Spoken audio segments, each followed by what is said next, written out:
Good morning, everyone, and welcome to today's webinar. My name is Alex Paul from InvestorStream, and I'll be your host today. Presenting for you is Melbana Energy Executive Chairman Andrew Purcell, who will be providing an update on the company's ongoing drilling program for its Block 9 contract area in onshore Cuba. Andrew will give a brief overview on this progress and will be on hand to address any questions following the presentation. You can download a copy of the company's most recent announcement by navigating to the handouts pane in the control panel. A copy of the webinar will also be available on Melbana's website and social media platforms later today. But for now, I'd like to throw it over to Andrew to kick things off for us. Andrew, the floor is yours. Hey, thanks, Alex. Much appreciated. And thank you, everyone, for joining. I thought this might be a useful forum, given it was precipitated by the fact that we're having a physical AGM next week, and I've had a number of requests from people who are unable to attend the AGM for an update and an ability to ask questions. So this is part A, I think, of a two-part forum. Here we'll give an update as to what the forward plan is in Cuba, and there's a number of questions that have been sent through that I will go through, and then we can finish off with answering any other questions that may come up in the course of the meeting. So what I've prepared today is one of the slides from next week's presentation for the AGM, and it's a cartoon of the subsurface from our first well at Alameda 1 that we completed earlier this year. Keen observers of the company's fortunes in Cuba will recall that the Alameda 1 well intercepted 3 independent reservoirs. What we have now characterized in these cartoons as an upper Amistad reservoir comprised of different sections, but all the one reservoir, and that is reservoir A. We then drilled forward, and this is the solid line, if you can see it on this diagram. The solid line is the original Alameda 1 well. It then went through into another reservoir, sealed and independent of the first reservoir, which we call Alameda. And then we had a third reservoir, this deepest one in Marti.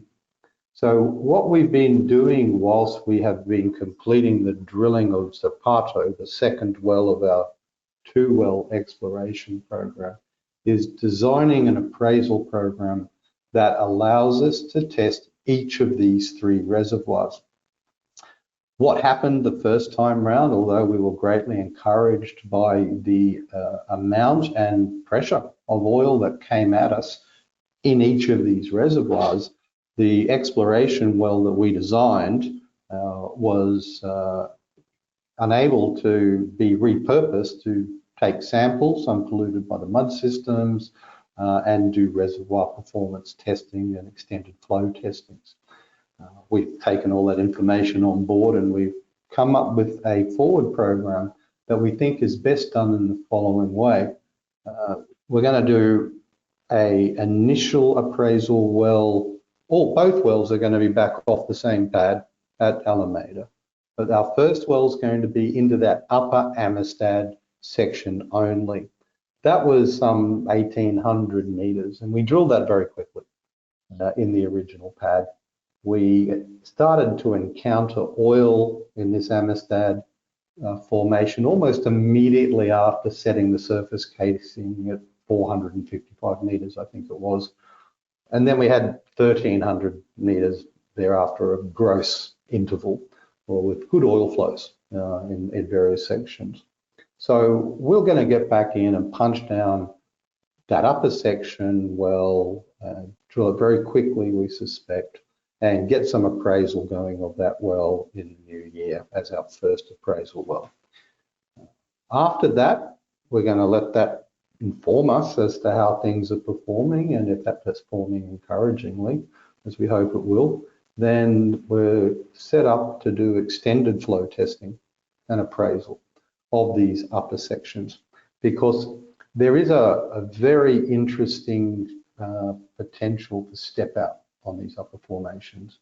And if it works well here at the Alameda pad, in parallel we're also permitting up some additional pad sites, stepped out a few hundred meters in some cases from the Alameda pad to test other interesting points on these, so on what we think is the same formation around this central area at Amistad, to give us a good crack at early production.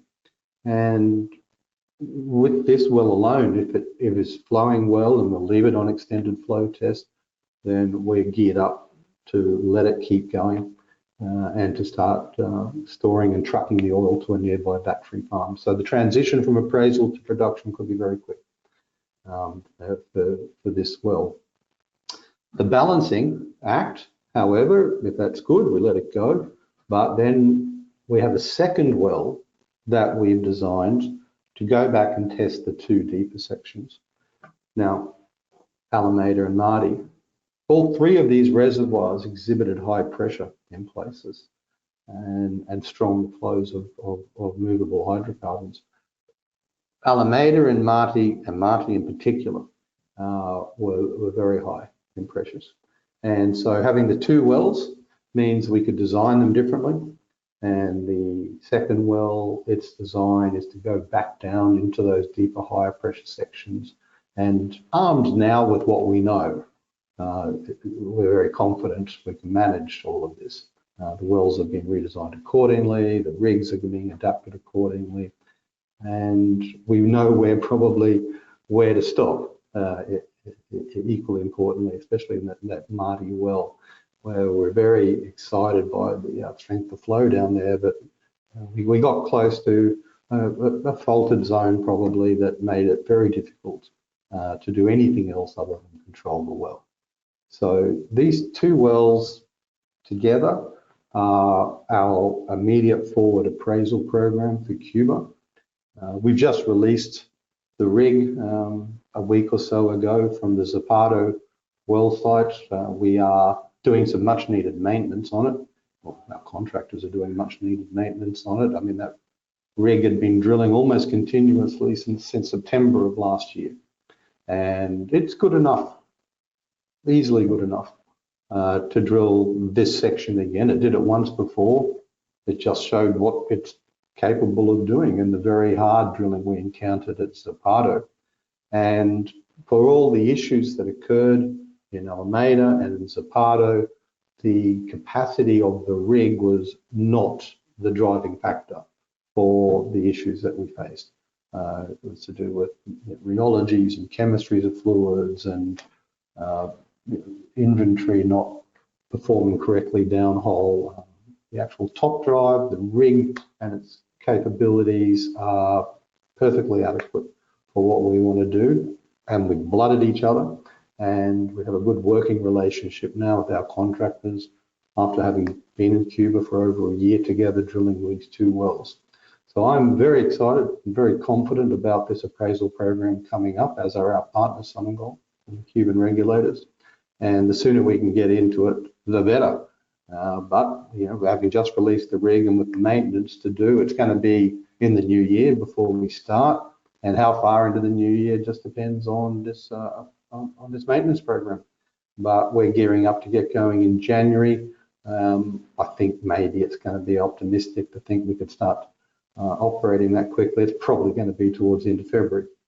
But from there, it's a straight program to get this oil out of the ground and into production and get a reserve and start at last the transition from what was a very exciting well result in Alameda to becoming an oil producer in Cuba at a time when it's going to be a very exciting to be so, given global energy outlook and prices.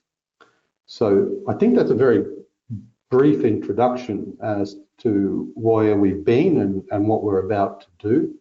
I think there's a number of questions that might flush out people's questions on this call that we want to know more detail about certain elements.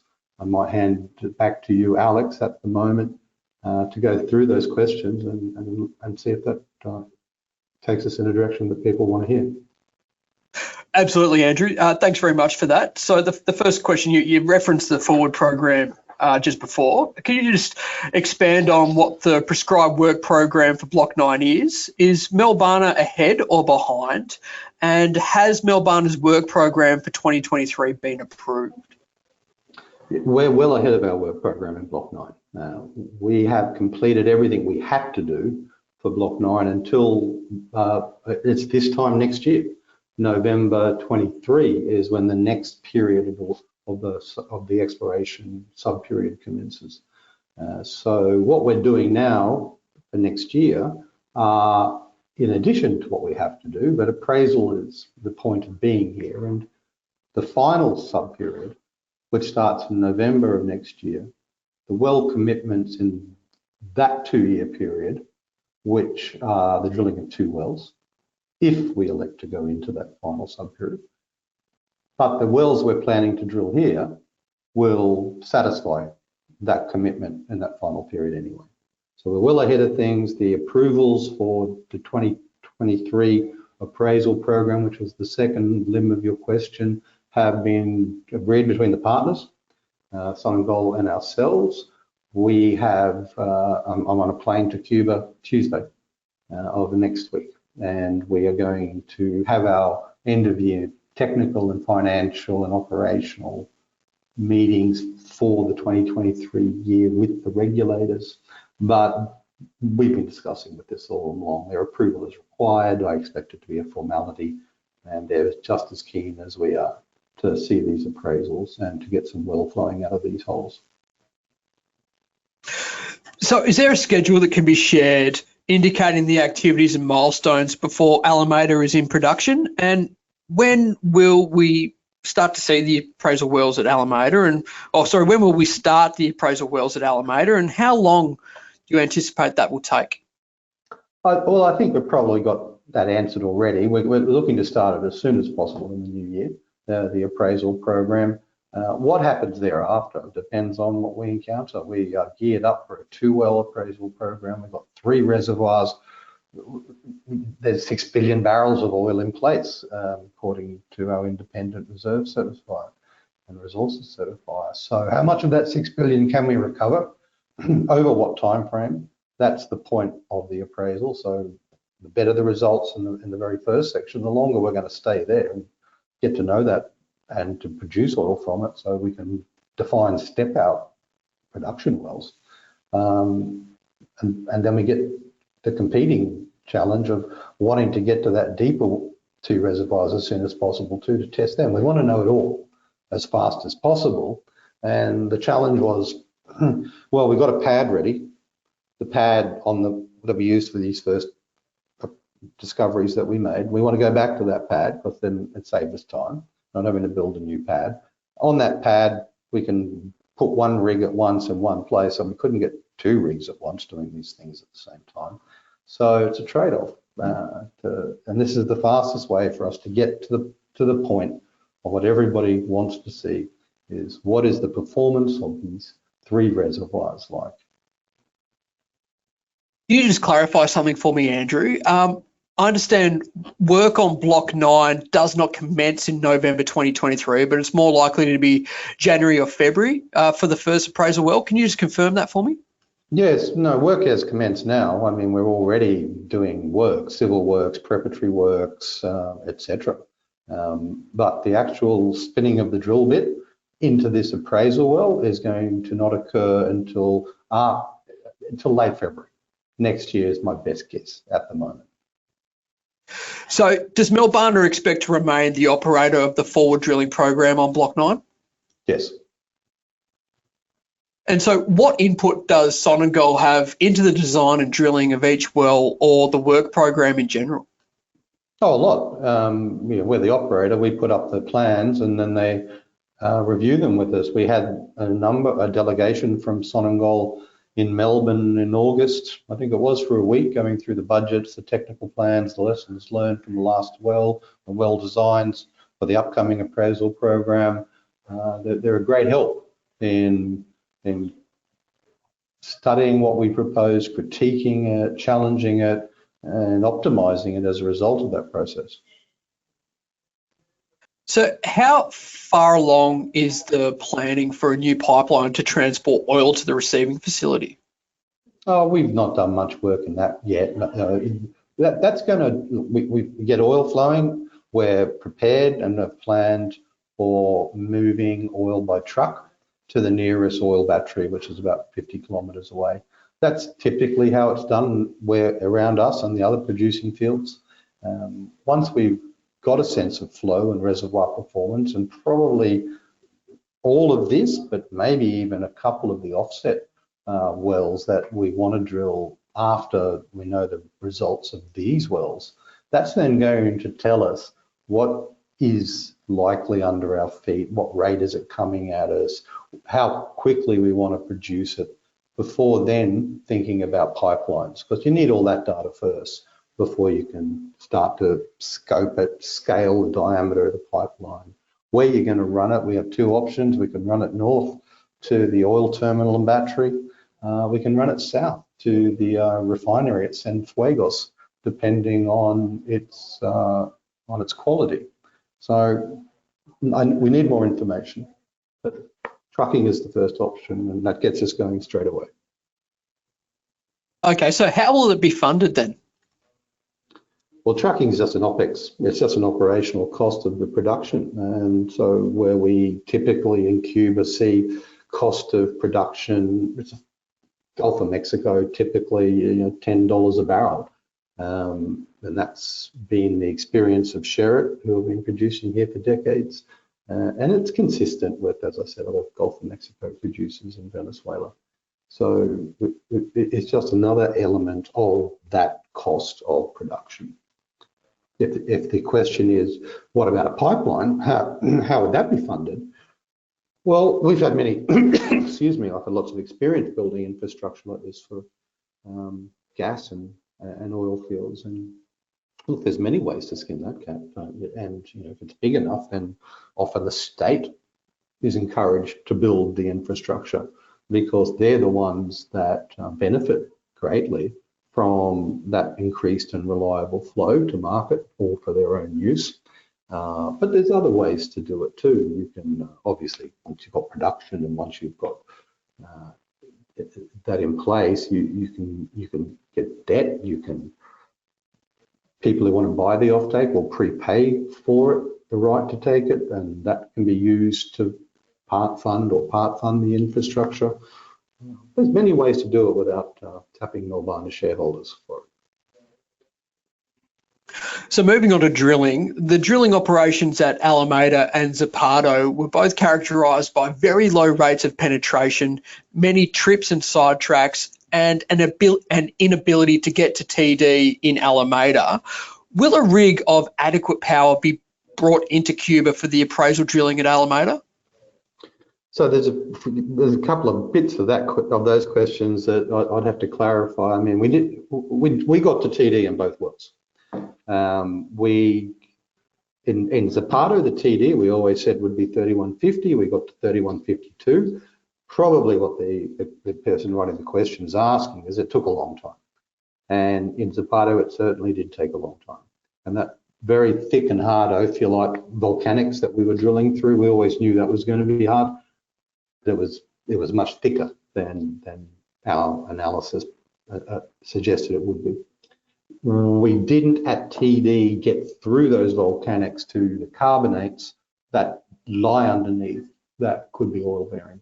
We're pretty confident they are there and that they are oil bearing, but we spent enough time and we couldn't keep going because the competing pressure was always to get back to Alameda, where we know we found a lot of oil. And the drilling at Alameda, we got the TD as well. It had its complications as well, but for pressure reasons, for other operational reasons, materials, wasn't the rig. The rig wasn't the limiting factor. And so we've learned a lot. They were exploration wells and we've learned a lot. And we found a lot of oil. And now we can come back knowing what we're going to encounter with well-adapted designs to cater for the environment we know we're in. And the team and contractors have been together through all of this, who are now already very experienced, but now very experienced in Cuba and these conditions, and who are all very keen to see the final successful result after all the months of hard work. So was the drilling operation a lump sum, and what was the additional cost for the delay, 158 days against 55 days planned at Zapata? No, it wasn't a lump sum drilling contract, and so these were cost overruns. But as a result of these extended drilling times relative to budget, I think the final wash up is about just over 50%, more than 50% compared to the initial budget. It is what it's cost to drill these first 2 wells. So is there any recourse on the drilling contractors for the 200% schedule overrun? No, downhole risk is with the operator. That's the game we're in, often in exploration. And so has a new drilling contractor been identified? And could you just talk us through their track record of running successful operations? Well, we have identified some new drilling contractors, but our preference is, and certainly our intention is to use the same drilling contractor for these wells next year. We're still formalising the contracts because they contemplated the 2 wells. We're now refreshing them and updating them for the going forward program. But they want to do it. We want them to do it, and that is the best option for us, as I say, given the experience and their familiarity with the teams and the equipment. Is the availability of diesel an issue in Cuba, and could that have the potential to impact your drilling operations? Yeah, it is an issue from time to time for the general population. Hasn't been an issue for us, I'm pleased to report. We're a partner with the National Oil Company. CUPET, the National Oil Company, is very supportive of this program, and they are very keen to get to the outcome of what we might have found here. Cuba produces 50,000, 40,000, 45,000 barrels a day. It needs twice that. And if it can secure that from its own domestic sources, this is what the world is wanting to do now in this challenged energy environment. So they've prioritised our fuel requests all the way through the drilling program. So we've not had an issue, and I suspect that'll continue going forward for the reasons I've just given.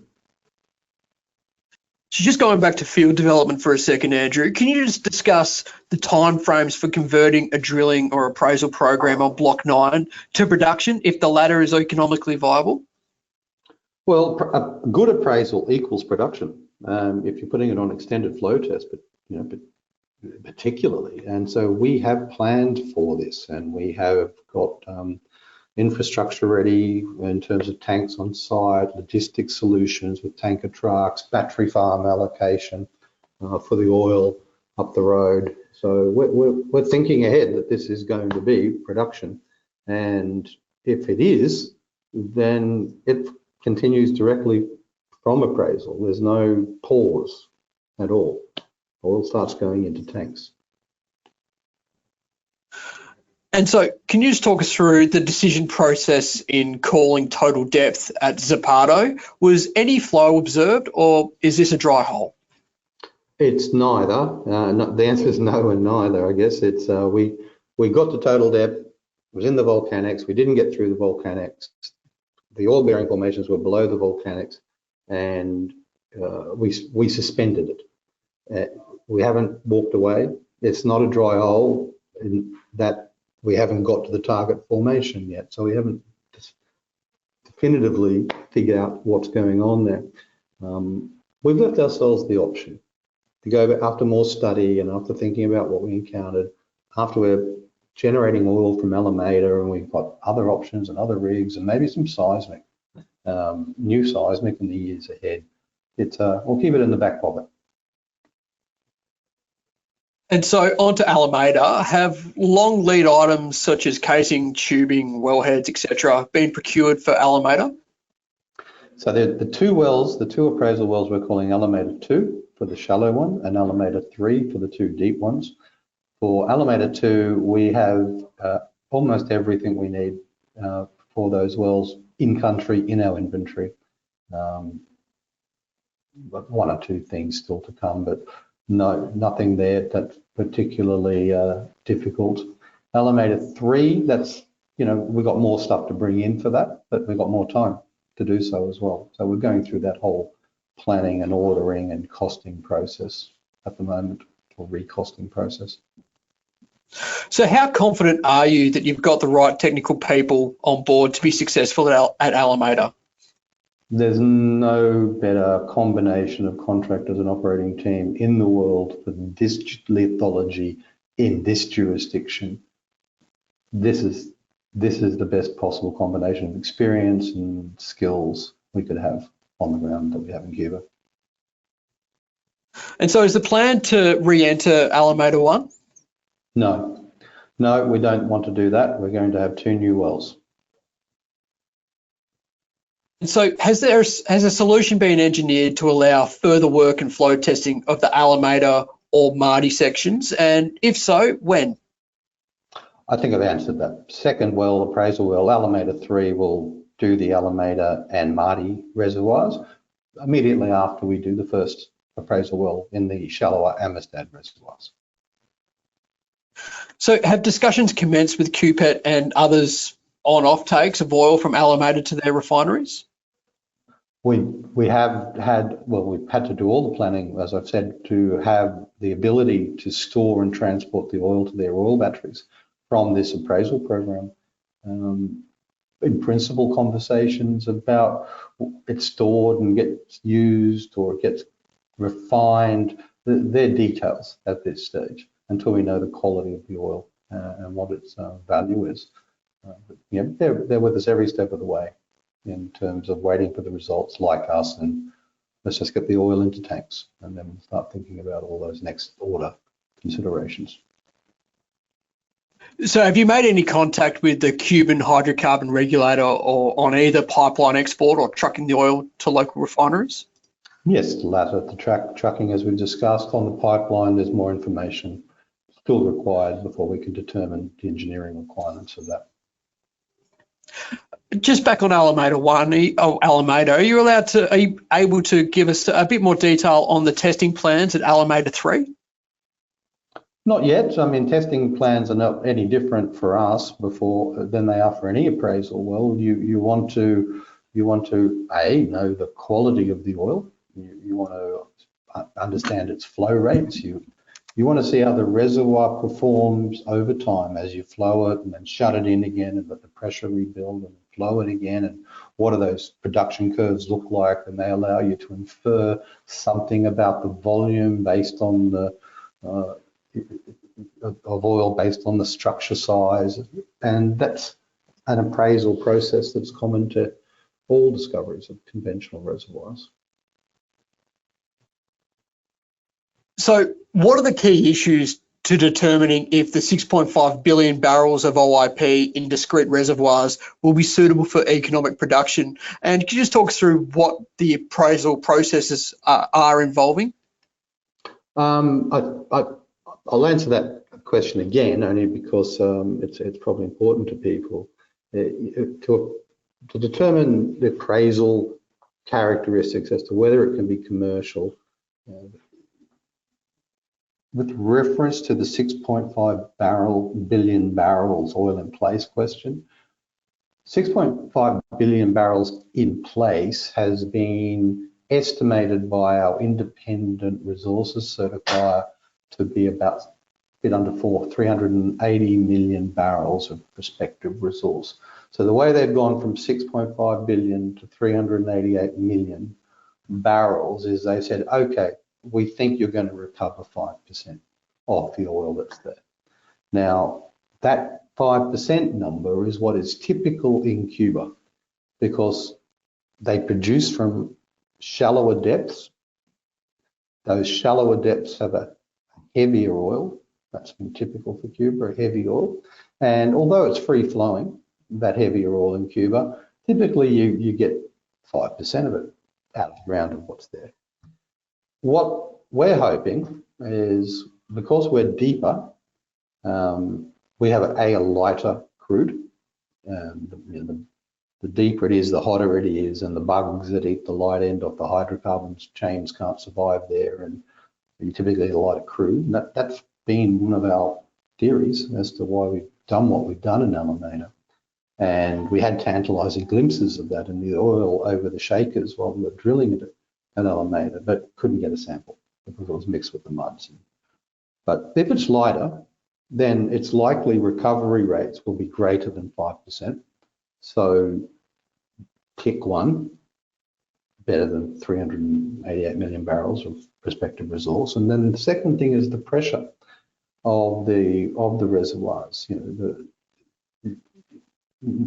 You don't need the more pressure you have to be injecting pressures into the well to encourage flows, and it just wants to come at you. We saw plenty of pressure in Alameda. So that's an encouraging second tick for the performance of the reservoir, but we have to test it. And then third and finally is it's over time, how does it perform? Is it a flash in the pan, or is it a good steady producer over a longer runway? The latter being typical of some of the bigger Cuban discoveries. But they're the three key things we want to know in order to determine really what the economic prize is here at Alameda. So just going back to the drilling of the Marty well, if I can, Andrew, how will you approach the drilling differently to last time when pressure caused a problem that it did? Different blowout preventer, different orientation of the well to avoid some of the areas we know that we did find challenging with the previous design, but balanced with the fact that we like the pressure in those zones. So going back in with a new design with better safety protections at surface, better orientation and better familiarity with what lies ahead. Standard casing sizes to reduce the complexity of the well, given the first time we didn't know what we were going to encounter. We built a lot of contingencies in to be able to adapt to what we found, and if we hadn't built all those contingencies in, we never would have got down to the TD and Alameda and found what we found. But now that you know what's there, you go and fit for the environment that you encountered, and it's just a matter of engineering for it.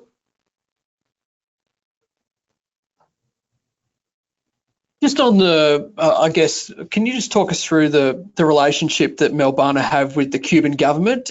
In what way has the Cuban government shown support for the endeavour? And you mentioned that obviously you've got a number of key stakeholders that you're in close contact with over in Cuba. Can you just talk us through that relationship specifically? Well, it's been a long working relationship now, but it's at the business end. And over the years, I think there was a question someone asked about work programs earlier. That's defined at the beginning of a PSC as to what you have to do by what periods. And as we were getting data initially, and as we were analysing the data, I think for the first time in the way that we analysed it, we taught the Cubans a lot about their own geology. We had to do sidetracks of work programs to allow us to do things more differently before we could drill. And they'd sit and they'd listen to our reasons, and they were very accommodating and being flexible with the terms of the PSC. And then we get through to introducing a partner, and they had to be qualified to operate in Cuba, and they had to be accepted by the regulators. Obviously, Sonangol sailed through that process, but the Cuban regulators made that process very simple. But perhaps the best answer to your question is, in their flexibility, is operationally. They provide us their engineering oversight of their own engineers that drill hundreds of wells in Cuba and have lots of ideas and experiences that we meet with them regularly. They critique and comment and advise. And then we have the fuel situation that someone talked about before, is what fuel delivery issues are in Cuba. They prioritize this, and they're ready to step up and truck our oil the minute we start producing it in order to get it into their battery farm. So it's a very good working relationship, and I find it a jurisdiction, a regulatory jurisdiction that's a sheer delight to work in after the complications we have had and are having in many developed countries. Just a couple of corporate questions to finish, Andrew, if I can. Will Melbana sell Qubit operations, noting takeover provisions changing at the AGM? Oh, the takeover provisions resolution for the AGM is nothing to do with anything that's happening corporately, or we think might happen. Well, not think might happen corporately. It's a protection for shareholders that many directors of public companies choose to put in, because it's a rather arcane gap in how people can launch takeover bids, where it does allow them to do it more cheaply and without delivering full value to shareholders. The Corporations Act allows you to close the window on that arbitrage, but it has to be refreshed every 3 years. So, we've been putting up this resolution to shareholders every 3 years, and as are many other companies, and it's purely there for that purpose. That if someone were to make a takeover offer in the future, they'd have to pay what the shareholders demand for their shares, for all of them. Is the company likely to explore another capital raise anytime soon, and how are you positioned financially for next year's appraisal program? No capital raise needed. We've got plenty of cash in the tin, and we're fully funded for this appraisal program, and that's not going to require any more cash until we see oil flowing out of the ground, and then at that stage, hopefully, we're funded thereon if this all works as well as we hope. And just finally, Andrew, does the company intend to consolidate its share capital? Yeah, we looked at that and we don't believe that's a good idea. No, we won't be doing that. Fantastic. Well, look, Andrew, that's all the time we have today. Thank you all for joining me, and I'd also like to thank Andrew for presenting and taking the time to answer some questions. Thank you all for the high level of questions. We were inundated with questions today and over the course of the past week. So apologies if we didn't manage to get to your question, but it shows the high level of engagement among Melbana shareholders, particularly ahead of the AGM. Now, as mentioned before, a recording of the webinar will be on Melbana's website and social media platforms later today. Andrew, before I let you go, do you have any final comments to leave with us today? No, it's just would like to emphasise that we are pushing hard to get this appraisal program started as soon as possible. Given the logistical issues still ahead and moving people and doing rig maintenance and recertifications, the estimates that we present here today as to when things will happen in the new year is giving us some room to be correct in the event of unforeseen circumstances. So we'll always be conservative, but you can rest assured that we're all as keen as all of the shareholders to get this happening as soon as possible. Fantastic. That wraps it up for us here. Thank you, everyone. Have a great day. Thank you all.